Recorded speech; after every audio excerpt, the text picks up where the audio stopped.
Hello friends, Pawan here. कैसे हो आप फ्रेंड्स? आई होप आप लोगों ने इसके पहले के जो दो वीडियोस थे सीए इंटरमीडिएट टैक्सेशन के अमेंडमेंट्स के, जो मई 2021 एग्जाम में एप्लीकेबल है, वो देखा है। अब हम लोग जो डायरेक्ट टैक्स में जो एक पार्ट बचा था related to TDS and TCS, उसके अमेंडमेंट्स इस वीडियो में डिस्कस करने वाले हैं। सो आई होप आप लोग ने पहले की पढ़ाई अच्छे से करके रखा है, and because there are lot many amendments in relation to TDS and TCS, तो मैंने ये वीडियो सेपरेटली बनाया। अब आप लोगों को पता है कि the year applicable for you is previous year 2021 और the assessment year 21-22। Finance act जिसके थ्रू चेंजेस हुए हैं which are applicable for your exam May 2021 is the finance act 2020। तो उसके थ्रू जो चेंजेस हुए हैं आपके सिलेबस में एप्लीकेबल हैं, तो वो मैंने यहाँ पर उसका एक प्रॉपर उसके नोट्स बनाए हैं। ये नोट्स को आप डाउनलोड कर सकते हैं नीचे डिस्क्रिप्शन में जो लिंक दी हुई है वहाँ से, और ये पूरे वीडियो में आपको उसके एक्सप्लेनेशन बहुत अच्छे से मिल जाएंगे। तो फ्रेंड्स, टीडीएस में एक there is a provision of section 191 कि अगर कोई पर्सन का टैक्स डिडक्ट नहीं हुआ है या टैक्स डिडक्ट होने के लिए लायबल नहीं था, ऐसी कोई इनकम वो कमा रहा है, तो वो पर्सन को खुद ही टैक्स पे करना पड़ता है directly, right? Section 191 was already there. In view of this provision, proceeding for recovery of tax used to be taken against the assessee whose tax was liable to be deducted but not deducted. तो अगर assessee का tax deduct होना चाहिए था but deduct नहीं हुआ, तो assessee से रिकवर किया जा रहा है। So they have inserted an explanation to this section 191, providing that if any person, including the principal officer of a company, who is liable to deduct tax, or employer paying tax on non-monetary perquisite, does not deduct tax या deduct करके पे नहीं करता है the whole or part of the tax, then the person shall be deemed to be an assessee in default, the person who is supposed to deduct the tax. However, if the assessee himself has paid the tax, then this provision will not apply. तो ये direct payment का provision था। अब इसमें subsection 2 insert हुआ है finance act 2020 से, जिसमें उन्होंने बोला है कि अगर एक असेसी को employer being an eligible startup, ऐसे एम्प्लॉयर से स्पेसिफाइड सिक्योरिटी या स्वेट इक्विटी शेयर्स मिलते हैं, okay, at a concessional rate और फ्री ऑफ कॉस्ट। तो आप लोगों को पता है कि एक्सरसाइज डेट के दिन जो उसकी फेयर मार्केट वैल्यू रहती है, वो fair market value minus exercise price, that difference is taxable in the hands of the employee as perquisite. तो अगर एम्प्लॉय को एलिजिबल स्टार्टअप से स्वेट इक्विटी शेयर्स या स्पेसिफाइड सिक्योरिटी मिलती है, तो employee would be liable to pay tax on such income. But when, तो उन्होंने बोला है income tax on such income in respect of eligible startup employer has to be paid by the assessee within 14 days from the earliest of the following dates. तो काफी time दिया हुआ है, immediately tax पे नहीं करना है, 14 days from the earliest of the following dates after the expiry of 48 months from the end of the relevant assessment year, or from the date of the sale of such specified security or sweat equity share by the assessee, or from the date of the assessee ceasing to be the employee of that employer who allotted these securities or shares. तो इसका मतलब कि जब employer ने employ को shares allot किया, उस साल उसी समय टैक्स पे करने की जरूरत नहीं है। एम्प्लॉय टैक्स कब तक पे कर सकता है? वो प्रीवियस ईयर के बाद असेसमेंट ईयर खत्म होगा, उसके बाद 48 मंथ्स खत्म हो गए, एक वो पॉइंट ऑफ टाइम, या तो फिर date when those securities are sold by the assessee, okay, जब उसने सेल कर दिया तब कैपिटल गेन होगा, वो तो अलग, बट ये जो परक्विजिट वाली इनकम पे टैक्स आएगा ये उसके 14 डेज के अंदर, या तो फिर जब असेसी जॉब छोड़ देता है ऐसे एम्प्लॉयर के पास। तो whichever of these three events happens first, वो डेट से 14 डेज के अंदर assessee is suppose to make the contribution, okay, within 14 days from the earliest of these dates. तो आपको अगले पेज पे एम्प्लॉयर की भी रिस्पॉन्सिबिलिटी लिखी है कि ऐसे केस में actually the employer is the person who is first liable to deduct tax within 14 days from the earliest of these dates. But if the employer does not deduct tax, then the employee under section 191 himself has to pay the tax. So employer will be supposed to deduct the tax within 14 days from the earliest of these three dates. The tax has to be deducted or paid on the basis of rates applicable in the year in which the security or share was allotted or transferred to the employee. Employee को जब वो security या share मिला था उस date के हिसाब से टैक्स उस डेट या उस ईयर में जो रेट्स एप्लीकेबल हैं उसके हिसाब से टैक्स जो है वो डिडक्ट करना होगा। ऑलराइट, देन सेक्शन 197 भी एक बहुत इंपॉर्टेंट सेक्शन इंसर्ट हुआ जो प्रैक्टिकली बहुत ज़्यादा यूजफुल रहा इस साल इन द प्रीवियस ईयर 2021। 14 मई 2020 से लेकर के 31 मार्च 2021 इस पीरियड में यदि टैक्स डिडक्ट करने के लिए कोई पर्सन लायबल है under all these sections, you can just see the list of these sections. Okay, this does not include all the sections of TDS, but many of them. So the tax rate, TDS rate applicable would be 75% of the rate otherwise specified in these sections. For example, section 194J में TDS का rate normally specified है 10%, but the rate applicable would be 75% of that, मतलब 7.5% during this period. 194C में TDS का rate अगर individual या HUF को पे करते हैं तो इट इज 1%, बट इस पीरियड में अगर पे किया तो rate applicable would be only 0.75%। तो ऐसा आप लोगों को ध्यान रखना है कि डेट ऑफ पेमेंट पे भी ध्यान देना है इस बार एग्जाम में कि अगर वो 14 मई 2020 से 31 मार्च 2021 के बीच में पेमेंट हो रहा है तो the rate of TDS would be 75% of the rate otherwise applicable. ये सभी सेक्शंस में जहां पर रेट लिखे हैं वहां पर आप एक मार्क लगा लो। यहाँ पर आप देख सकते हो section 194B, section 194BB and और भी कुछ सेक्शंस हैं जो आपके सिलेबस में अदरवाइज है लेकिन वो यहाँ कवर्ड नहीं है। तो वो सेक्शंस में रेट जो अदरवाइज एप्लीकेबल था वही एप्लीकेबल है। जैसे सेक्शन 194B लॉटरी वाला सेक्शन है, वहां पर 30% रेट एप्लीकेबल था TDS का, वही रेट एप्लीकेबल है। So this has been done so that liquidity can be increased in the hands of the payers, in the hands of the taxpayers, and जो COVID-19 के कारण इकोनॉमिक डाउनफॉल जो आया है, इकोनॉमिक क्राइसिस ऑफ सॉर्ट्स जो आया है, तो it can be taken care of okay to some extent. Okay, तो TDS का रेट जो है उन्होंने 75% फॉर दिस पीरियड किया है। 31 मार्च 2021 के बाद again the original rates would be restored. Then TDS in case of salaries में एक पॉइंट पहले भी हम लोग ने सेक्शन 115 BAC पढ़ते वक्त पिछले वीडियो में डिस्कस किए थे कि employee is suppose to inform the employer okay before he deducts the tax that he is opting for the new tax regime under section 115 BAC।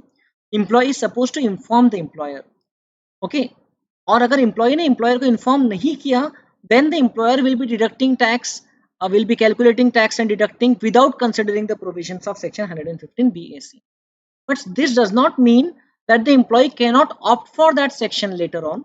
हो सकता है एम्प्लॉय ने एम्प्लॉयर को 115 BAC ऑप्शन ले रहा है ऐसा नहीं बताया, बट फिर भी साल खत्म होने के बाद ड्यू डेट ऑफ रिटर्न के पहले he actually takes that option, he is still eligible to take that option. But हो सकता है कि अगर एम्प्लॉयर ने 115 BAC कंसिडर किए बगैर टैक्स डिडक्ट किया है तो tax deducted and actual tax payable में कुछ डिफरेंस रहेगा। ओके, अगर ज्यादा टैक्स डिडक्ट हो गया तो रिफंड मिल जाएगा, कम टैक्स डिडक्ट हुआ है तो एम्प्लॉय को अब पे करना पड़ेगा।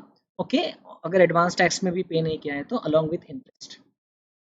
अब इस साल से आपको पता है कि dividend income has become taxable, dividend from domestic company earlier used to be exempt, फिर 2 साल 10 लाख के ऊपर का जो डिविडेंड रहता है रेसिपिएंट के हाथ में वो टैक्सेबल हुआ, but now dividend has been made normally taxable okay in the hands of the recipient और the share holder domestic company अब डिविडेंड पे करती है रेसिडेंट शेयर होल्डर को तो सेक्शन 194 एप्लीकेबल हो जाएगा, which has been amended to include dividend, deemed dividend, everything, but more so to include this threshold limit 5,000 rupees per financial year तक के अगर डिविडेंड पे किया जा रहा है by any mode other than cash तो उस केस में टैक्स डिडक्ट करने की लायबिलिटी नहीं है कंपनी के।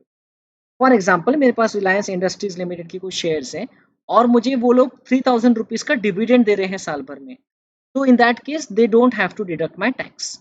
बट अगर वो मुझे 6,000 रुपये का डिविडेंड दे रहे हैं तो पूरे 6,000 रुपये पे 10% रेट, एंड क्योंकि यहाँ पर देखिए हैश टैग लगा हुआ है तो जो पिछले पेज पे आपको प्रोविजन बताया देखो सेक्शन 194 भी उसमें कवर्ड है, तो हैश टैग लगा हुआ है इसका मतलब कि for the period of 14th May to 31st March the rate applicable would be 7.5%। Alright, तो ये एक छोटी सी बात का आपको ध्यान रखना है, ये तो हर जगह एप्लीकेबल रहेगा। So I have not included all दो सेक्शंस जहां पर रेट 75% हो जाएगा, बट सेक्शंस में और कोई अमेंडमेंट है तो वो मैंने इस नोट्स में इंक्लूड किया है।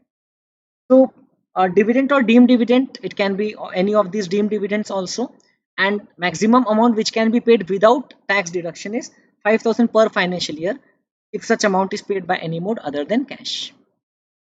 ओके अगर बाय चांस कंपनी ने डिविडेंड डिस्ट्रीब्यूशन टैक्स पिछले साल, क्योंकि 1 अप्रैल 2020 से तो डीडीटी एप्लीकेबल नहीं है, बट इसके पहले वाले साल में डिक्लेयर करते वक्त कंपनी ने वो डिविडेंड डिस्ट्रीब्यूशन टैक्स पे कर दिया है, तो ऐसे डिविडेंड पे company will not be liable to deduct tax of the share holder because this will be exempt in the hands of the share holder.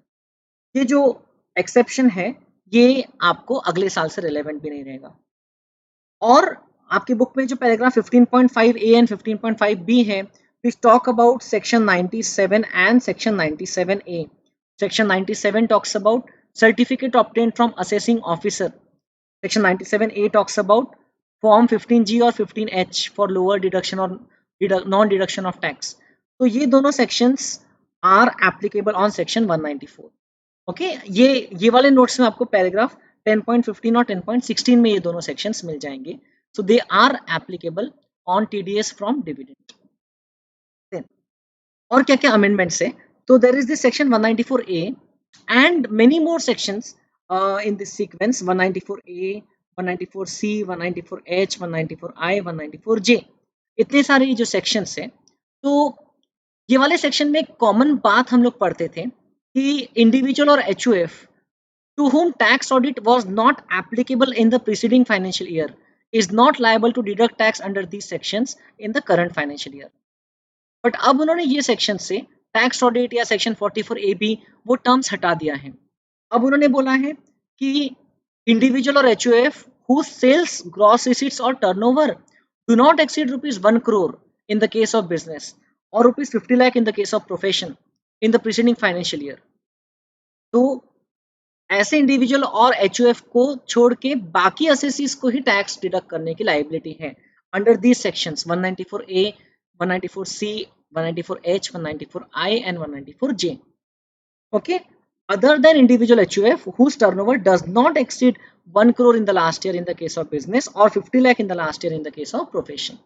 तो अब उन्होंने उसको सेक्शन 44AB या टैक्स ऑडिट एप्लीकेबिलिटी से लिंक नहीं रखा because अब section 44AB में जो थ्रेशोल्ड है वो 5 करोड़ हो चुका है ऐसे असेसीज के लिए जिनका एटलीस्ट 95% पेमेंट कैश में है एंड 95% रिसीट्स कैश में है।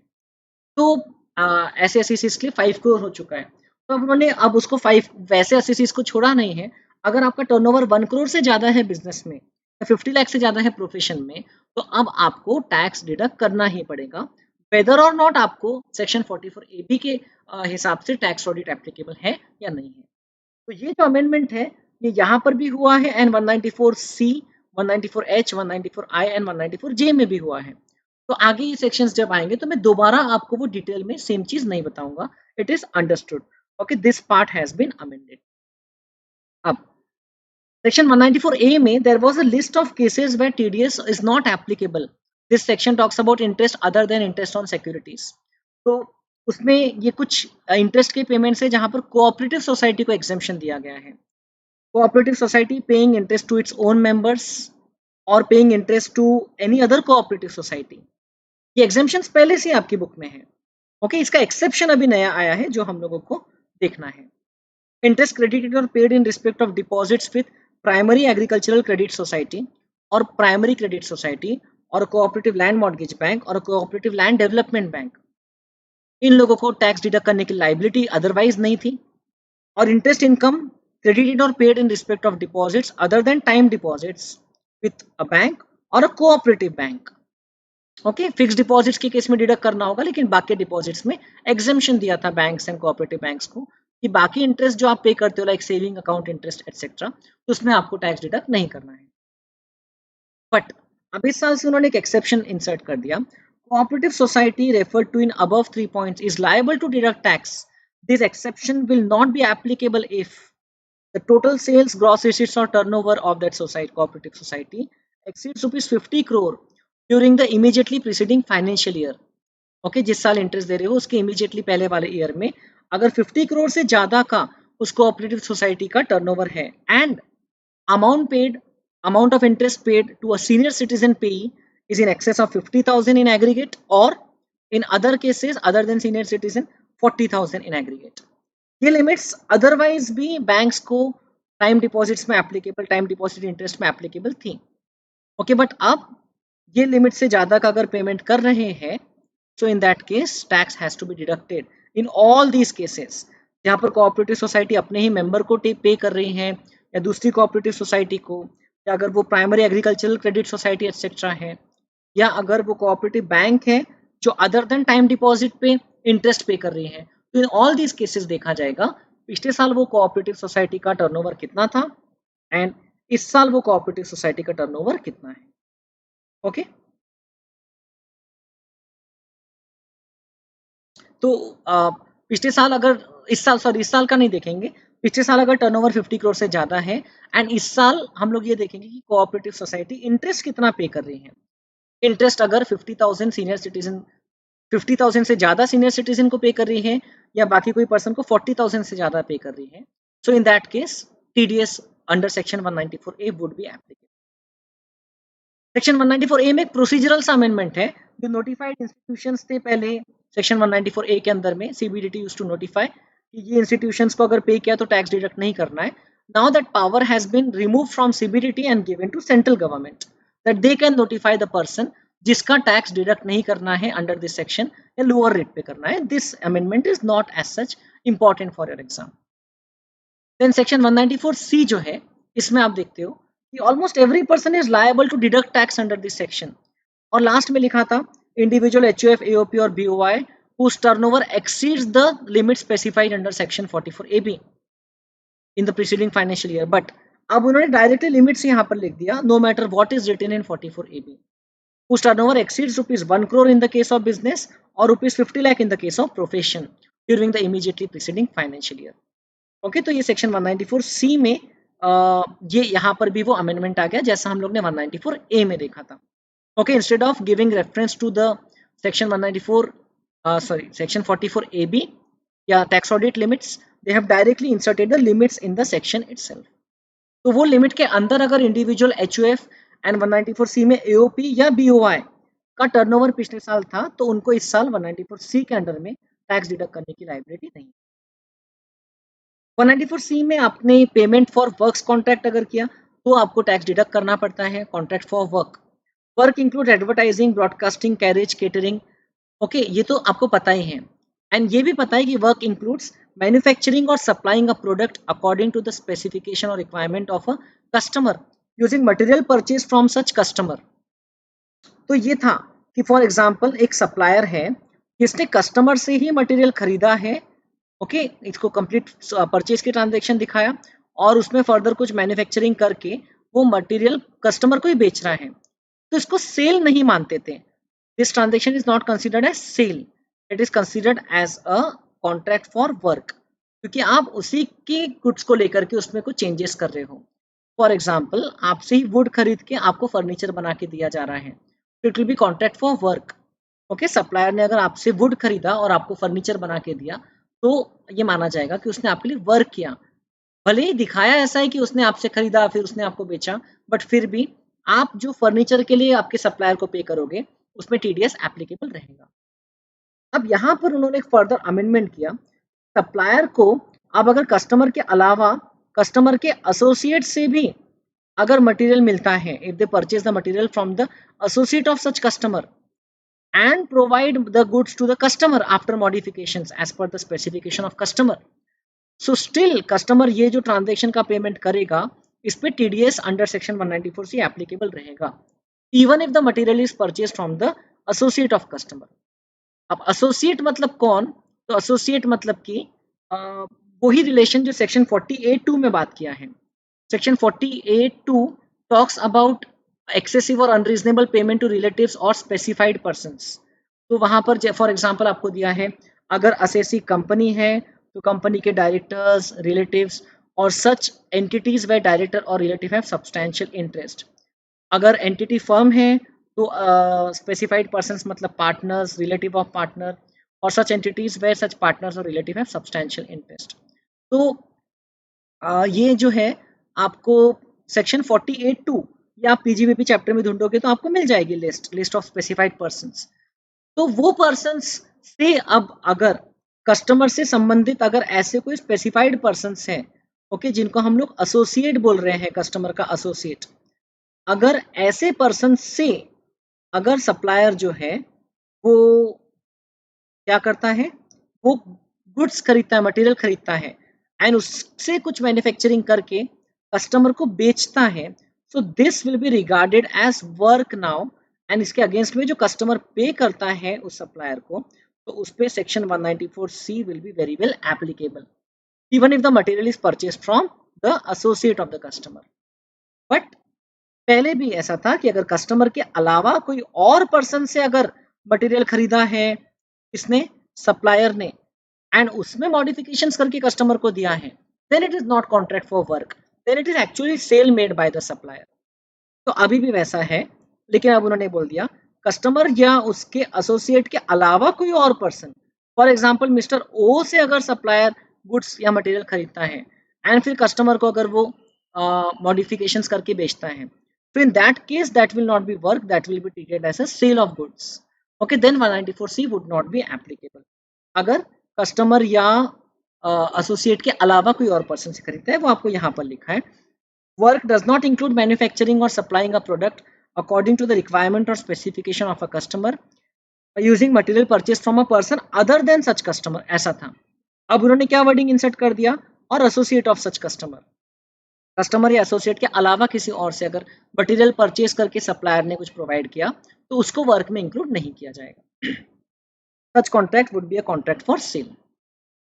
सेक्शन 194H में भी वही सेम अमेंडमेंट जो 194A और C में आपको बताया। तो इंडिविजुअल एचयूएफ जिसका टर्नओवर बिजनेस का 1 करोड़ से ज्यादा नहीं है और प्रोफेशन में 50 लाख से ज्यादा नहीं है, in the preceding financial year they are not liable to deduct tax.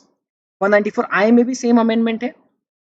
194I भी टॉक्स अबाउट पर्संस जिनका टर्नओवर टैक्स ऑडिट के थ्रेशोल्ड से ज्यादा था, राइट, पिछले साल। तो सॉरी, जिनका टर्नओवर टैक्स ऑडिट के थ्रेशोल्ड से ज्यादा नहीं था, they are the persons liable to deduct tax. Okay, 194I में भी रेंट का टैक्स है, रेंट का टीडीएस है, बट हियर इंडिविजुअल और HUF whose turnover exceeds those limits in the preceding year, they are liable to deduct tax. 194I भी अगर आपको याद होगा तो जहां पर more than 50,000 rupees per month का रेंट पे किया जा रहा है इन रिस्पेक्ट ऑफ लैंड और building, by whom, by such individual और HUF whose turnover in the last year was actually less than the amount of 1 crore or 50 lakhs. तो अब last year तक के लेस देन द थ्रेशोल्ड और less than the tax audit limit ऐसा कुछ था, या to whom tax audit was not applicable in the last year.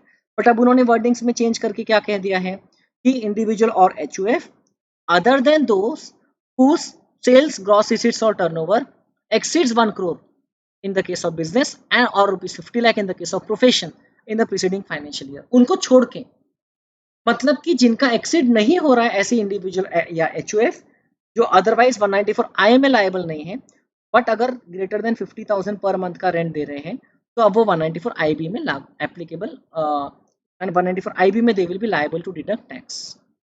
Okay, 194J जो कि प्रोफेशनल फी, टेक्निकल सर्विसेज की fee, royalty, non compete fee या directors remuneration, तो ये सब पेमेंट्स पे टैक्स डिडक्शन की बात करता है। तो सेक्शन 194J इसमें भी सेम अमेंडमेंट आया है, इंडिविजुअल और एचयूएफ जिनका टर्नओवर पिछले साल 1 करोड़ से ज्यादा नहीं था या प्रोफेशन के केस में 50 लाख से ज्यादा नहीं था, they will not be liable to deduct tax under this section. Okay, या इंडिविजुअल और एचयूएफ जो कि पर्सनल पर्पस के लिए पेमेंट करते, they are not liable to deduct tax. एक तो ये अमेंडमेंट जो कि अब कॉमन हो चुका है, 194A, C, HI, J सब में आ गया है। और ये अमेंडमेंट बड़ा इंपॉर्टेंट अमेंडमेंट, नॉर्मली 194J का टैक्स रेट 10% है, TDS rate, but it is 2%। ये वाला पॉइंट तो पहले से था, if the payee is engaged in call centre business तो 2% का टीडीएस रेट। अब फर्दर क्या आ गया है, in the case of fee for technical services not being professional services, ये जो टेक्निकल सर्विसेज की बात कर रहे हैं हम लोग अदर देन प्रोफेशनल सर्विसेज, अब उस केस में हमेशा टीडीएस का रेट हो जाएगा 2%। ओके, तो इसका मतलब अगर प्रोफेशनल फी है तो टीडीएस का रेट कितना रहेगा, 10%। ओके, अगर टेक्निकल फी है, okay, fee for technical services, TDS का रेट रहेगा 2%। ओके, अगर रॉयल्टी है, देखिए अगला पॉइंट आपको रॉयल्टी का दिया है, royalty if it is in respect of films, if it is in respect of consideration for sale or distribution or exhibition of cinematographic films. So the TDS rate would be 2%, but in other cases royalty पे TDS rate would be 10%. वैसे ही फिर non compete फी अगर है, non compete फी पे TDS rate would be 10% and directors remuneration जो है उस पे TDS rate is 10%. बाकी आपको थ्रेशोल्ड तो पता है, threshold professional fee, technical fee, royalty and non compete fee का अलग अलग देखा जाता है 30,000 एंड डायरेक्टर फी में कोई थ्रेशोल्ड एप्लीकेबल नहीं है ना, फॉर टैक्स डिडक्शन प्रोविजंस. तो ये केसेस में थ्रेशोल्ड तो है ही, उसमें कोई चेंज नहीं है. बट रेट ऑफ टीडीएस पे ध्यान दो, ये दो जगह पहले जहां 10% था, now rate has become 2%. And in any other case if the payee is in the business of call centre, okay, last वाले केस में तो नहीं हो सकता, but in any other case जैसे प्रोफेशनल फी में आपने कॉल सेंटर को पेमेंट किया है, so in that case instead of 10% the rate applicable would be 2%. Alright, तो ये सेक्शन 194J के अमेंडमेंट से देयर आर गुड चांसेस कि टेक्निकल सर्विसेज या रॉयल्टी जहां पर रेट चेंज हुआ है उसमें आपको कुछ पूछ सकते हैं एग्जाम में. देन सेक्शन 194K इंसर्ट हुआ है in respect of mutual fund units income. तो जो म्यूचुअल फंड में इन्वेस्ट करते हैं यूनिट होल्डर्स, अगर वो रेसिडेंट है एंड म्यूचुअल फंड्स की तरफ से उनको पेमेंट हो रहा है, तो mutual fund is liable to deduct their tax at the rate of 10%. And for the period 14th May to 31st March of this previous year, the rate applicable would be 7.5%. Okay, ये जो hashtag है इससे आपको समझ में आना चाहिए. So units of mutual fund covered है and units of UTI covered है. Okay, जो B और C पॉइंट है वो UTI से संबंधित है. So mutual fund specified under these sections जो प्राइवेट कंपनीज के या UTI का भी अगर कोई फंड है तो वो भी कवर्ड है. उसके रिस्पेक्ट में जो इनकम हो रही है, मतलब बेसिकली हम लोग बात कर रहे हैं डिविडेंड वाले mutual funds. Okay, mutual fund में आपको पता है कि दो कैटेगरीज होती है, ग्रोथ वाले and dividend option and growth option. तो अगर आप डिविडेंड ऑप्शन वाला म्यूचुअल फंड ले रहे हो या डिविडेंड री इन्वेस्टमेंट वाला जिसमें आपको डिविडेंड मिलता है पीरियोडिकली, तो वो वाले म्यूचुअल फंड से जो आपको इनकम होती है असेसी को, अगर वो 5,000 रुपीज पर फाइनेंशियल ईयर से ज्यादा है, so at the time of payment और at the time of credit whichever is earlier, mutual fund company को पेमेंट या क्रेडिट के पहले टैक्स डिडक्ट करना पड़ेगा उस समय at the rate of 10%. Threshold limit जैसे सेक्शन 194 डिविडेंड के लिए भी 5,000 पर ईयर था, वैसे यहाँ पर भी 5,000 रुपीज पर ईयर है. These provisions are not applicable if the income is of the nature of capital gains. देखिए, अगर जो रेसिडेंट पेई है या जो यूनिट होल्डर है वो अगर म्यूचुअल फंड रिडीम कर रहा है, से उसने म्यूचुअल फंड्स खरीदा था 10,000 रुपए में और रिडीम कर रहा है से 17,000 रुपए में, जब उसकी NAV बढ़ चुकी है तो उसको ऑब्वियसली कैपिटल गेन होगा, लेकिन ये कैपिटल गेन पे टैक्स डिडक्ट नहीं करना है. As long as he is holding mutual fund and earning revenue income on that means we are talking about dividend on mutual funds, तो वो डिविडेंड पे म्यूचुअल फंड्स को टैक्स डिडक्ट करना होगा. यहाँ पर भी section 197 and section 197A with relation to lower rate of tax deduction और नॉन डिडक्शन ऑफ टैक्स, वो वाले सेक्शन एप्लीकेबल हैं. Okay, form 15G, form 15H, okay, वो फॉर्म्स 197 में सर्टिफिकेट फ्रॉम असेसिंग ऑफिसर, तो वो सब आप रिक्वेस्ट कर सकते हो. ये सेक्शन भी वो वाले सेक्शंस में कवर्ड है. Then I hope you remember this three sections. 194IB की तो अभी थोड़ी देर पहले बात हुई. 194IB is related to rent paid in excess of 50,000 per month by individual और HUF जिनका टर्नओवर वो प्रिस्क्राइब लिमिट से कम है in the preceding financial year. 194IA is related to transaction of sale or purchase of immovable asset. IA को मैं याद रखता हूँ immovable asset, ये एक्रोनिम के थ्रू, बेसिकली लैंड और building, okay, other than rural agricultural land, जहाँ पर 50 लाख से ज्यादा की ट्रांजेक्शन हुई तो टैक्स डिडक्ट करना पड़ता है. And section 194M last year insert हुआ था. इट रिलेट्स टू इंडिविजुअल और HUF जिनका टर्नओवर अगेन वो लिमिट से कम है, who are not liable to deduct tax under 194C or 194H or 194J, but they make payment in excess of the very high threshold of 50 lakh under section 194M, तो उनको tax deduct करना पड़ता है. ये सभी cases में कुछ common procedural बातें जो बाकी सेक्शंस के लिए एप्लीकेबल नहीं है, स्पेसिफिकली ये सेक्शंस के लिए कुछ स्पेशल बात है. पहली बात कि ये सेक्शंस में टैक्स डिडक्ट करने के लिए टैक्स डिडक्शन अकाउंट नंबर लेने की जरूरत नहीं है. Okay, the deductor need not obtain tax deduction account number. Secondly, tax कब तक के पे कर सकते हैं? So within 30 days from the end of the month in which the deduction is made under section 194 IA, IB और M. तो आपने जिस महीने में डिडक्शन किया उस मंथ के एंड के बाद 30 डेज के अंदर आप पेमेंट कर सकते हो. नॉर्मली 7 डेज का टाइम रहता है ना, डिडक्शन करने के बाद, मंथ खत्म होने के बाद, बट यहाँ पर 30 डेज. एंड पेमेंट के साथ साथ आपको चालान कम स्टेटमेंट फिल करना है. इसके अलावा फिर आपको सेपरेट स्टेटमेंट फाइल करने की जरूरत नहीं है. तो टीडीएस का रिटर्न या टीडीएस का कोई सेपरेट स्टेटमेंट फाइल करने की जरूरत नहीं है. पेमेंट के साथ चालान कम स्टेटमेंट में काम हो जाएगा. टीडीएस सर्टिफिकेट इशू करना पड़ेगा चालान कम स्टेटमेंट की जो ड्यू डेट है उसके 15 डेज के अंदर. Okay, tax deduction certificate has to be issued to the payee. Okay, उसके फॉर्म नंबर्स आपको दिए हैं रिस्पेक्टिव सेक्शंस के लिए, लेकिन ये आई होप आप लोगों को याद रखने की जरूरत नहीं है. ऑलराइट, अब अगला सेक्शन है सेक्शन 194N, जो कि लास्ट ईयर ही इंसर्ट हो गया था बट उसमें कुछ चेंजेस हो गए हैं इस साल और उन्होंने वो पूरे सेक्शन को ही सब्सटीट्यूट कर दिया. Section 194N related to cash withdrawal from banks. अगर कोई पर्सन का बैंक में या कोऑपरेटिव बैंक में या पोस्ट ऑफिस में अकाउंट है और वो पर्सन साल भर में 1 करोड़ से ज़्यादा का कैश विड्रॉल करता है, तो 1 करोड़ से जो एक्सेस वाला पोर्शन है वो पोर्शन पे वो पर्सन का 2% रेट से बैंक जो है वो टैक्स डिडक्ट करने के लिए लायबल है ऑन सम एक्सीडिंग 1 करोड़. तो सपोज वो पर्सन 1 करोड़ 10 लाख विड्रॉ करता है, तो जो 10 लाख ऊपर का पोर्शन है उस पर 2% से टैक्स डिडक्ट किया जाएगा. एंड जो टैक्स डिडक्ट किया जा रहा है that will be deemed to be the income received of that person at the time of payment. Okay, जो अकाउंट होल्डर है उसका टैक्स डिडक्ट किया जाएगा. अब इसकी क्या क्या एक्सेप्शंस है, इसमें क्या खास बातें हैं? तो जो टैक्स डिडक्ट करते हैं उसका आपको क्रेडिट मिल जाता है अकाउंट होल्डर को. अब ये पॉइंट जो है ये सबसे इंपॉर्टेंट है जो इस साल से आया है. इसमें क्या लिखा है?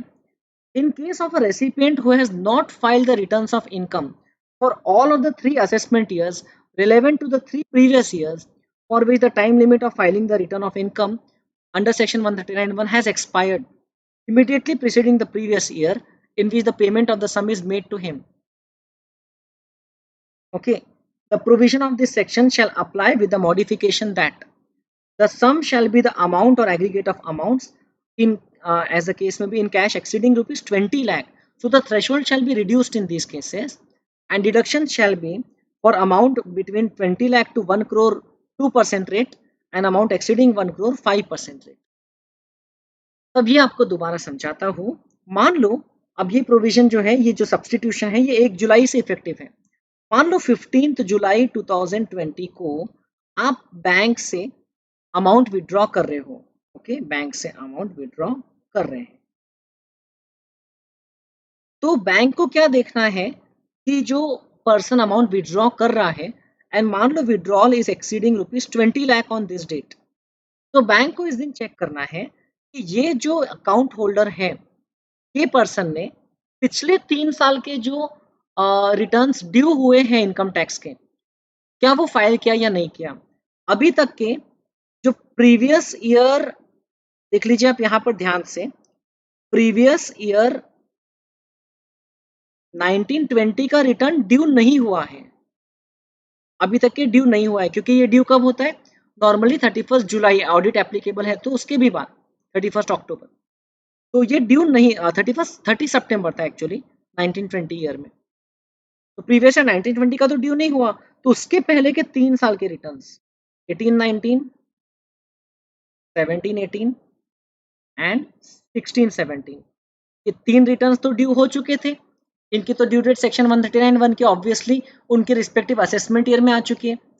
तो ये 3 रिटर्न्स अगर आपने not file okay due as per section 139(1) but not filed by the account holder of the bank, so ऐसे केस में अगर थ्रेशोल्ड लिमिट अगर विड्रॉल अमाउंट 20 लाख को एक्सीड कर जाता है तो ही टैक्स डिडक्ट करना शुरू कर देना पड़ेगा बैंक को, बैंक या पोस्ट ऑफिस या कोऑपरेटिव बैंक को.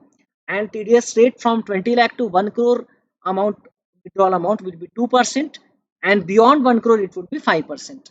Okay, तो बैंक को ध्यान रखना है, bank should get the information whether these persons have filed the return for the earlier years or not. और वही अगर ये विड्रॉल की डेट मान लो 15 जुलाई की जगह अगर ये विड्रॉल की डेट मान लो से 10 अगस्त हो जाती है, 10 अगस्त 2020, जहां पर खैर अब पिछले साल प्रीवियस ईयर 1920 के रिटर्न्स की तो ड्यू डेट बहुत आगे थी। मान लो कि ये डेट हो जाती है से 10 मार्च 2021, जब प्रीवियस ईयर 1920 की भी डेट निकल चुकी है ना, सेक्शन 139(1) की। तो फिर आपको पिछले 3 साल जो देखना है वो ये वाले 3 साल देखना है, 1920, 1819 एंड 1718, जिसके रिटर्न्स ड्यू हो गए हैं बट फाइल नहीं किया है। तो अगर रिटर्न्स ड्यू हो गए हैं एंड फाइल नहीं किया है, ऐसे केस में 20 लाख से भी ऊपर अगर विड्रॉल कर लिया तो TDS would become applicable at the rate of 2% up to 1 crore, और 1 करोड़ के ऊपर टीडीएस वुड बी 5%। बट बाकी केसेस में जहां पर रेसिपिएंट या जो बैंक अकाउंट होल्डर है जो विड्रॉ कर रहा है अमाउंट, अगर उसने प्रॉपरली रिटर्न फाइल किया है, 3 में से 1 साल भी किया है, ओके, अगर उसने 3 साल का फाइल नहीं किया तो ये बात है। अगर 3 में से 1 साल भी प्रीसीडिंग वो 3 ईयर जिसका रिटर्न ड्यू हो चुका है 1 साल भी किया है, तो then the threshold would be 1 crore, and 1 crore के ऊपर TDS rate would be only 2%, okay, it would not be 5% in those cases. तो ये स्पेसिफिकली उस टाइप के अकाउंट होल्डर या रेसिपिएंट्स के लिए हैं जिन्होंने रिटर्न पिछले 3 सालों का फाइल नहीं किया बट बहुत अच्छा खासा अमाउंट 20 लाख के ऊपर अमाउंट विड्रॉ कर रहे हैं। बाकी ये एक्सेप्शंस तो पहले भी थे, पहले भी जो सेक्शन 194(n) आपने पढ़ा था उसमें इन लोगों को पेमेंट अगर किया तो टैक्स डिडक्शन करने की जरूरत नहीं रहती, पहले भी। अब एक और नया सेक्शन, एक इंटरेस्टिंग सेक्शन इंसर्ट हुआ है जहां पर ई कॉमर्स ट्रांजेक्शन्स को उन्होंने कवर किया है। तो ई कॉमर्स ऑपरेटर अगर ई कॉमर्स पार्टिसिपेंट को पे कर रहा है, फिर ई कॉमर्स ऑपरेटर मतलब कौन, जो कि हु ओन्स, ऑपरेट्स और मैनेजेस डिजिटल और इलेक्ट्रॉनिक फैसिलिटी और platform for electronic commerce. Electronic commerce मतलब सप्लाई ऑफ गुड्स और सर्विसेज और both including digital products over digital और इलेक्ट्रॉनिक नेटवर्क। तो ई कॉमर्स में जो आप अमेजोन से गुड्स खरीदते हो वो भी ई कॉमर्स है, या आप जो नेटफ्लिक्स का सब्सक्रिप्शन लेते हो वो भी ई कॉमर्स है। तो गुड्स और services can be supplied digitally और can be supplied physically, okay, but how it is being done, transaction कैसी की जा रही है, तो it is being done through digital और इलेक्ट्रॉनिक नेटवर्क। तो ई कॉमर्स ऑपरेटर से for example, for our example से Amazon, okay, e-commerce participant means a person resident in India selling goods or providing services including digital products through digital or electronic facility or platform for e-commerce. Say for example कोई local seller, okay, local seller से एक DA electronics नाम का एक local seller है, okay, जो कुछ electronic products Amazon के थ्रू बेचता है, ओके। तो ये DA इलेक्ट्रॉनिक्स क्या बन गया, ये बन गया ई कॉमर्स पार्टिसिपेंट। अमेजोन क्या बन गया, अमेजोन है ई कॉमर्स ऑपरेटर। अब नॉर्मली कैसा प्रोसीजर रहता है पेमेंट का, normally Amazon collects the amount from the customer, okay, तो मैं यहाँ पर लिख रहा हूँ आपको बताने के लिए। Normally E commerce operator, customer and E commerce participant, okay, जो सप्लायर है, ओके, 3 लोग रहते हैं, ई commerce operator, customer and E commerce participant.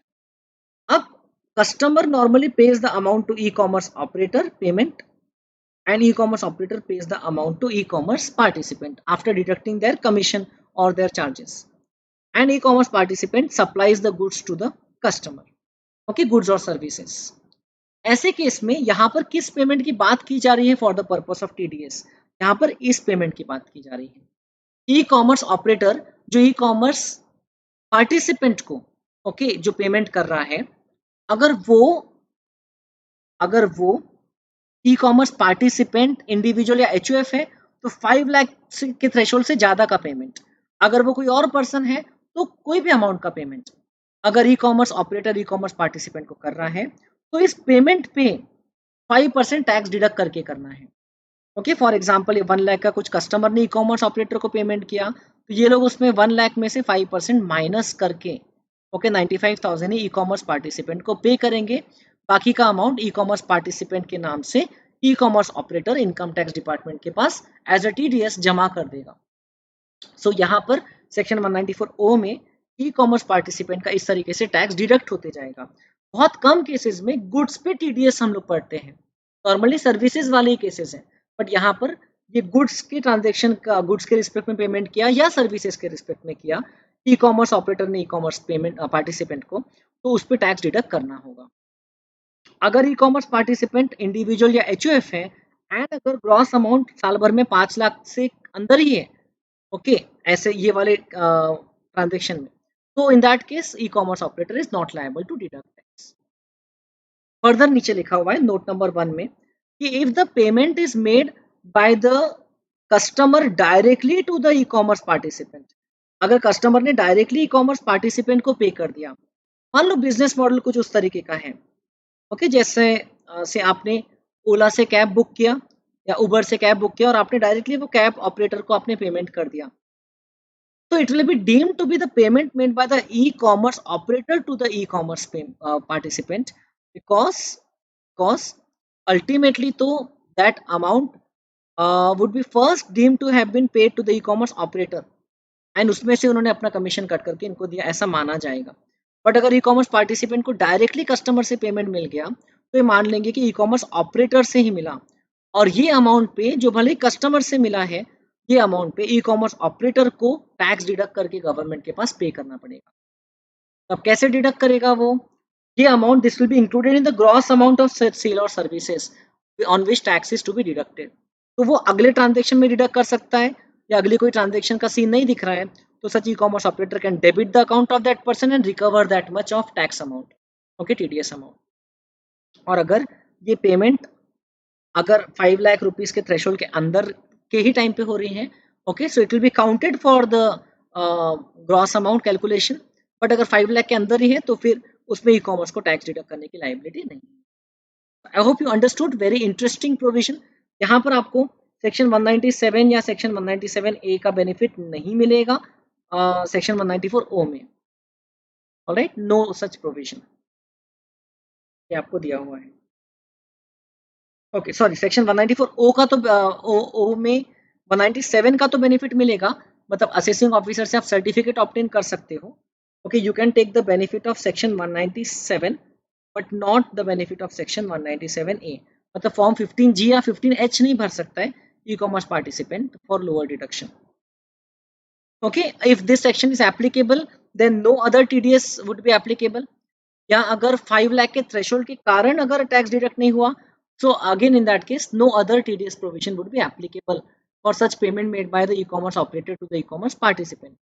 But अगर e-commerce operator advertisements host करने के लिए या for any other services which are not connected with the sale or services referred to in this section, तो अगर उसके लिए पेमेंट कर रहा है तो उसमें दूसरे TDS के सेक्शंस एप्लीकेबल रहेंगे।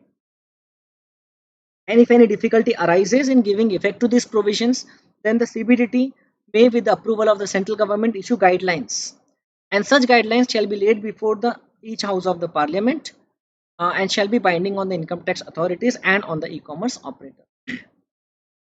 Okay, e-commerce operator shall be deemed to be the person responsible for paying to the e-commerce participant, and therefore e-commerce operator will be the person liable to deduct tax.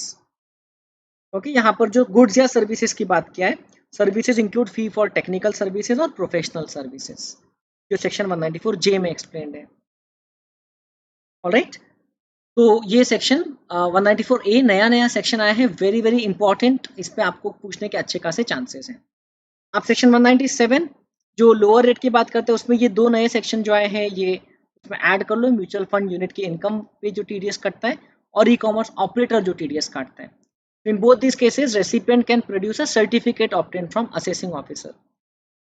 Section 197A में 194K भी cover हो चुका है form 15G 15H के purpose के लिए। As per section 197A1F, they have given the right to central government to notify class of persons जिनका tax deduct नहीं किया जाएगा या लोअर रेट पे किया जाएगा। Section 206AA, which is related to non-providing of PAN by the recipient to the deductor, so tax rate will be normal tax rate or 20% rate, whichever is higher. But ये section में उन्होंने बोला in the case of section 194A 194O जो कि हम लोग ने अभी ई कॉमर्स ऑपरेटर वाला सेक्शन देखा, the TDS rate would still be 5%. Okay, यहाँ पर वैसे ही TDS का रेट 5% है, तो TDS का rate as per section 206AA, okay, if PAN not submitted by the e-commerce participant to the e-commerce operator even in that case the rate would be 5%। हाँ, बस ये होगा कि 14 मई से 31 मार्च के पीरियड में ये वाला रेट जो थोड़ा सा कम होकर 3.75% हो रहा था, ये लगने के बजाय 5% लगेगा। But the good part is कि जो 20% का अदरवाइज हायर रेट बाकी सब टीडीएस के सेक्शन में लगता है, रेट एप्लीकेबल और 20% विच एवर इज हायर, तो वो वाला रेट पैन प्रोवाइड करने पर नहीं लगेगा। Okay, so it will be 5% in the case of section 194O। तो जो मैंने आपको एग्जांपल में डीए इलेक्ट्रॉनिक्स ई कॉमर्स ऑपरेटर बोला था, अगर उसने अमेजोन को अगर अपना पैन प्रोवाइड नहीं किया तो भी अमेजोन उसका टैक्स 5% रेट पे ही डिडक्ट करेगा eight the time of making payment. So all these were changes related to TDS. Now there are some significant changes in TCS as well. TCS में for almost all the areas where TCS is applicable, except for alcoholic liquor for human consumption sale, and except for a new point which has been inserted this year, new subsection to section 206C. In all other cases you can see this hashtag. Okay, जो list आपको दिख रही है, hashtag आपको दिख रहा है, ये हैशटैग का मीनिंग क्या है कि TCS rate also for the period 14th May 2020 to 31st March 2021, TCS rate would also be 3/4 of the rate otherwise prescribed in those in the subsection 1, 1C, 1F, 1H of section 206C। मतलब कि जो subsection में rate लिखा हुआ है उसका 75% rate ही ये period में TCS के लिए भी एप्लीकेबल रहेगा। मतलब कि फॉर एग्जांपल एक पर्सन अगर मोटर व्हीकल सेल कर रहा है 20 लाख रुपीस की रिटेल सेल, जिसमें 1% का TCS एप्लीकेबल है, 1% कलेक्ट करना पड़ता है, but because of this relaxation given due to Covid, तो 1% की जगह अब उसमें से 0.75% रेट से टैक्स कलेक्ट किया जाएगा। Okay, for the period 14th May to 31st March. Okay, तो ये बात आपको ध्यान रखना है that TCS rate would also be reduced like TDS rate, but not for all cases, but for most of the cases. अब TCS की list में आप देख रहे हो और आपने दो सबसेक्शन देखा जो पहले कभी नहीं थे। These are new subsections inserted with effect from 1st October 2020. Subsection 1G and subsection 1H, subsections to section 206C, जो TCS का रेट्स बताता है और मेन पूरे ट्रांजेक्शन्स कवर करता है। तो TCS मतलब कि यहाँ पर जो बायर है वो सेलर को पे कर रहा है, उस समय सेलर पे कर रहा है या सेलर बायर को डेबिट कर रहा है, उस समय seller apart from the value of goods और सर्विसेज टैक्स भी कलेक्ट कर लेता है बायर से, राइट। तो अब इसमें उन्होंने दो और केसेस इंसर्ट कर दिए, जिसमें पहला वाला तो स्पेसिफिक है, दूसरा वाला तो जनरल है। पहला बोला है ओवरसीज रेमिटेंस और ओवरसीज टूर पैकेज। ओके, अगर कोई बायर एक सेलर से ओवरसीज अमाउंट रेमिट करने की सर्विस ले रहा है, ओके, जैसे मुझे अगर से दूसरी कंट्री में मेरे कोई फ्रेंड को या रिलेटिव को से 10 लाख रुपीज सेंड करना है, तो वो है ओवरसीज रेमिटेंस। या ओवरसीज टूर पैकेज, अगर दूसरी कंट्री में मुझे अगर ट्रैवल करना है तो दैट्स अ टूर पैकेज, ये आपको समझते हैं। तो अगर वो टूर पैकेज हमने किसी से खरीदा तो seller will be collecting tax at 5% rate, okay, from such buyer. इसके बारे में हम लोग और डिटेल में थोड़ा सा आगे के पैराग्राफ में देखते हैं, बट पहले एक जनरल वाला TCS का पॉइंट देख लो, जिसमें सेलर को बायर से 0.1%, वेरी स्मॉल रेट, 0.1% के रेट से टैक्स कलेक्ट करना है if the transaction of any goods between such buyer and seller other than those which are covered under the specific subsections earlier, okay, where the value of such transactions exceeds rupees 50 lakh in a previous year. Okay, अगर 50 लाख से exceed हो जाती है value in a previous year, ऐसे case में seller को buyer से 0.1% tax collect करना है। फॉर एग्जांपल, एक बायर ने सेलर से साल भर में 60 लाख के गुड्स खरीदा, तो सेलर बोलेगा बायर को कि आप ये 60 लाख पे TCS भी हमको पे करो।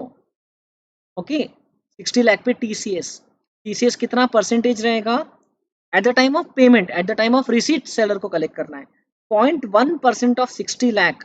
अगर आप देखोगे तो I think it is only 6000। तो देखा जाए तो अमाउंट बहुत छोटा है 0.1%, but still it will have its impact because इसका इम्पैक्ट ये रहेगा कि बायर का इंफॉर्मेशन गवर्नमेंट को पता चल जाएगा। Seller will pay the TCS to the government, है ना, and file his TCS return. इसमें बायर का डिटेल डाला जाएगा, तो वो बायर का डिटेल्स गवर्नमेंट को पता चल जाएगा जो सिंगल सेलर से 50 लाख से ज़्यादा का ट्रांजेक्शन कर रहा है। एंड बाद में गवर्नमेंट वो बायर के एक्टिविटीज को ट्रेस कर सकती है ना, क्रॉस कंपेयर कर सकती है, उसमें एनालिटिक्स यूज कर सकती है। But this is applicable only if the seller's turnover in the preceding financial year is more than 10 crore rupees। तो ये हर एक सेलर पे एप्लीकेबल नहीं है ये टीसीएस की लाइबिलिटी, सिर्फ अगर सेलर का टर्नओवर पिछले साल 10 करोड़ रुपीस से ज्यादा था तो ही एप्लीकेबल है। And also this is not applicable if the buyer is otherwise liable to deduct tax under any other provision of the act on this goods. जैसे कि और कोई भी अगर टीडीएस का प्रोविजन एप्लीकेबल है जिसमें बायर टैक्स डिडक्ट करने के लिए लायबल है, तो फिर वो सेलर को टैक्स कलेक्ट करने की जिम्मेदारी नहीं है। ओके, तो ये सेक्शन 206C(1)(h) जो अभी हमने पढ़ा, उसमें देखिए सेलर की डेफिनेशन में आपको दिया हुआ है पेज नंबर 46 पे। सेलर की definition, person who sells gross receipts और turnover from the business carried on by him exceeds rupees 10 crore during the financial year immediately preceding the financial year in which the sale of goods is carried out। तो seller कौन रहेगा? जिसका turnover 10 crore से exceed होता है। Alright, ये आप देख सकते हैं पेज नंबर 46 पे क्लियरली दिया हुआ है। If the turnover exceeds rupees 10 crore for the seller, only then he is liable to, only then he will be considered as a seller for that subsection. And buyer कौन नहीं रहेगा? तो ये आपको लिखा है government, high commission, foreign embassies of etcetera, local authority और person who is importing goods into India. ऐसे बायर्स अगर रहे तो ऐसे केस में TCS would not be applicable. Buyer और सेलर की डेफिनेशन में मैंने थोड़ा सा बस अरेंज कर दिया है आपको, छोटा सा एक अमेंडमेंट सेलर की डेफिनेशन में है। इंडिविजुअल एचयूएफ सेलर की डेफिनेशन में कवर होते थे फॉर सबसेक्शन 1 और 1F। सबसेक्शन 1 मतलब कि ये इतने सारे जो आइटम्स हैं, ओके। 1F मतलब कि मोटर व्हीकल। तो यहाँ पर जो सेलर की डेफिनेशन थी, तो उसमें पहले इंडिविजुअल और HUF were included only if the turnover in the preceding financial year exceeded the monetary limits under section 44AB। But अब 1 अक्टूबर से उन्होंने क्या बोल दिया, इंडिविजुअल और एचयूएफ जिनका टर्नओवर पिछले साल का exceeds 1 crore in the case of business और 50 lakh in the case of profession. तो amendment similar to section 194A, 194C, 194H etcetera, है ना। तो 44AB के रेफरेंस को हटा करके उन्होंने क्या कर दिया, अब 1 करोड़ और 50 लाख का डायरेक्टली अमाउंट का रेफरेंस दे दिया। और बायर में कौन कौन एक्सक्लूड होता है वो सब तो आपको सबसेक्शन वाइज ध्यान रखना चाहिए। It is not very easy to remember, but then कोशिश कर सकते हैं आप। 206C(1) वाला जो है सबसेक्शन, उसमें रिटेल सेल में टीसीएस कलेक्ट नहीं करना है। बट 1F वाला जो है आपको ध्यान होगा, तो उसमें रिटेल सेल पे ही एप्लीकेबल है वो, है ना, जो मोटर व्हीकल वाला केस है। जो 1C वाला है which is related to right और interest in parking lot, toll plaza और माइन और क्वारी, तो उसमें भी buyer is a person other than a public sector company and seller means every person. यहाँ पर सेलर में कोई एक्सेप्शन नहीं है। ओके, तो इसको आप अगर बेयर एक्ट से देखते हो तो बहुत अच्छे से पढ़ सकते हैं, लेकिन I have made a proper table summary for you which should help you. Now last but not the least, section 206C(1)(g), ये जो नया सबसेक्शन इंसर्ट हुआ है in respect of TCS on overseas remittance और ओवरसीज टूर पैकेज, ओके, जिसमें seller is an authorised dealer और seller of overseas tour programme package, okay, who receives any amount from the buyer who purchases the package. Overseas tour programme package क्या होता है आपको अगले page पे दिया है। Any tour package which offers to a country, visit to a country और territory outside India. It includes expenses for travel, hotel stay, boarding, lodging और other expenditure of similar nature. तो टूर पैकेज में ये सब चीजें आती हैं, right. Authorised dealer मतलब कि जो फॉरेन एक्सचेंज में डील कर सकता है, who is approved by RBI under the foreign exchange management act to deal in foreign exchange और फॉरेन सिक्योरिटी। तो अगर ऐसे ऑथराइज्ड डीलर से अमाउंट, ऑथराइज्ड डीलर ने अमाउंट रिसीव किया for remitting it overseas, okay, अगर इंडिया में आपने ऑथराइज्ड डीलर को पैसा दिया 10 लाख रुपए कि आप इसको, आप यूएस में मेरा भाई रहता है उसको सेंड कर दो फॉर वॉट एवर पर्पस, तो वो जो ऑथराइज्ड डीलर है इंडिया में वो पर्सन को आपके अमाउंट के साथ साथ आपका टैक्स भी कलेक्ट करना होगा, normally eight the rate of 5%. Okay, if the amount is being remitted outside India for the purpose of tour program, overseas tour program के लिए अगर रेमिट किया जा रहा है तो उस केस में तो देयर इज नो थ्रेशोल्ड. तो अगर 2 लाख रुपए भी अगर ऑथराइज डीलर ने कलेक्ट किया तो 2 लाख रुपए पे टैक्स कलेक्ट करना पड़ेगा. फॉर एग्जाम्पल, अगर से मेरा कोई रिलेटिव फॉरेन में टूर के लिए गया है and they have asked me to send more money from India, तो मैं एक ऑथराइज डीलर के पास जाता हूँ on for overseas tour programme package, मैं और पेमेंट उनको बोलता हूँ कि ट्रांसफर करवा दो इंडिया के बाहर. ओके, तो मैं उनको जो 2 लाख रुपए देता हूँ उसमें वो मेरे से टीसीएस भी कलेक्ट करेंगे eight the rate of 5%.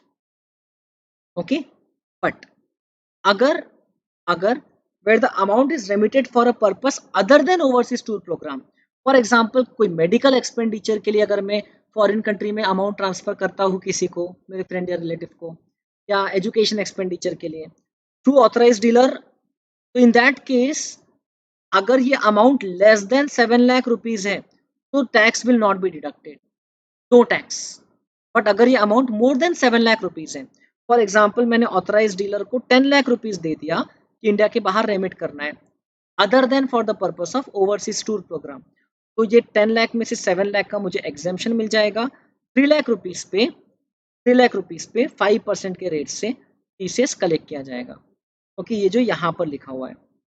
So where the amount is remitted for a purpose other than purchase of overseas tour program package and the amount or the aggregate amount is in excess of 7 lakh, साल भर में amount अगर 7 लाख के ऊपर जाता है तो 7 लाख के ऊपर का जो पोर्शन है उस पे 5% टीसीएस कलेक्ट किया जाएगा.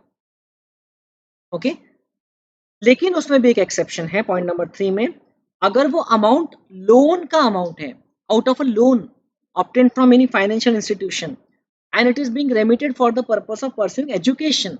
For example, कोई पेरेंट्स अपने बच्चे के एजुकेशन के लिए लोन लिए हैं इंडिया में और फॉरेन में अमाउंट रेमिट कर रहे हैं, तो वो 7 लाख तक के रहा तो फिर तो नो टैक्स, लेकिन अगर 7 लाख के ऊपर रहा तो भी टैक्स कलेक्ट किया जाएगा, but at nominal rate of only 0.5% on the amount in excess of 7 lakh. तो अगर अमाउंट समझो 10 लाख रुपीज है जो आपने बैंक से लोन लिया है और आप उसको रेमिट कर रहे हो फॉर एजुकेशन पर्पसेस, 10 लाख में से 7 लाख का तो लिमिट हटा करके 3 लाख पे 0.5% मीन्स ओनली रुपीज 1500 कलेक्ट किया जाएगा by the authorise dealer. Okay, and seller of overseas tour programme package के केस में रेट कितना है, 5% है. ओके, उस केस में कोई वहां पर छूट नहीं है अगर ओवरसीज टूर प्रोग्राम पैकेज ही खरीद रहे हैं तो, और कोई थ्रेशोल्ड लिमिट भी नहीं है, सीधा रेट 5%. अगर ओवरसीज टूर प्रोग्राम पैकेज के रिस्पेक्ट में सेलर ही अगर अमाउंट कलेक्ट कर रहा है, टीसीएस कलेक्ट कर रहा है, तो वैसे केस में ऑथराइज डीलर को टीसीएस कलेक्ट करने की जरूरत नहीं है. अगर बायर टैक्स डिडक्ट करने के लिए लायबल है कोई सेक्शन में तो फिर अगेन टैक्स कलेक्ट करने की जरूरत नहीं है. अगर बायर सेंट्रल गवर्नमेंट या उनसे high commission, foreign embassy office etcetera कुछ है, लोकल अथॉरिटी और एनी अदर नोटिफाइड पर्सन, तो टैक्स कलेक्शन एप्लीकेबल नहीं है. ऐसे केस में सीबीडीटी के पास पावर है to issue guidelines. Section 206C 1G and 1H, ये जो दोनों नए सेक्शंस इंसर्ट हुए हैं.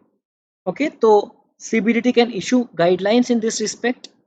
206C 1G overseas remittance or tour package and 206C 1H relates to sale or purchase of goods in excess of 50 lakh per annum between the seller and the buyer. यहाँ पर any goods covered है, so they can issue clarification in this respect. Okay, CBDT can issue and this will be laid before each house of the parliament and it will be binding on the income tax authorities and on the person liable to collect tax. Similar provision आप लोगों को याद होगा तो section 194O में भी हम लोग ने देखा था, जहाँ लिखा था it would be binding on the e-commerce operator who is liable to deduct tax. And when tax has to be collected at source, tax has to be collected by the seller at the time of debiting of the amount और at the time of receipt whichever is earlier normally. तो even section 206C 1G में भी ये applicable रहेगा, debit और receipt whichever is earlier. But section 206C 1F जो कि motor vehicle से संबंधित है, motor vehicle value in excess of 10 lakh, and section 206C 1H जो कि बाकी एनी गुड्स से संबंधित है, where value exceeds rupees 50 lakh, तो ये केस में and the seller turnover exceeds 10 crore, ये केस में taxes to be collected at the time of receipt only. Okay, tax collection ऐसे केसेस में सिर्फ रिसीट के टाइम पे हो जाएगा, it will not be done at the time of receipt और debiting whichever is earlier. So friends, these are all the amendments applicable in the TDS और TCS chapter. I hope आपको ये video में काफी अच्छे से चीजें समझ में आ गई। कुछ भी आपको अगर डाउट्स हैं तो आप मुझे पूछ सकते हो। आपको TDS TCS के क्वेश्चंस में 14 में से 31 मार्च के बीच की अगर डेट स्पेसिफिकली एग्जाम में दी है तो आपको ध्यान रख के सिर्फ 75% of the otherwise applicable rate लेना है और अमेंडमेंट्स को अपडेट कर लो। कुछ भी आपको लगता है तो I am available. So it was a pleasure conducting this session for you. Thank you friends, and if you need any other help, please contact me.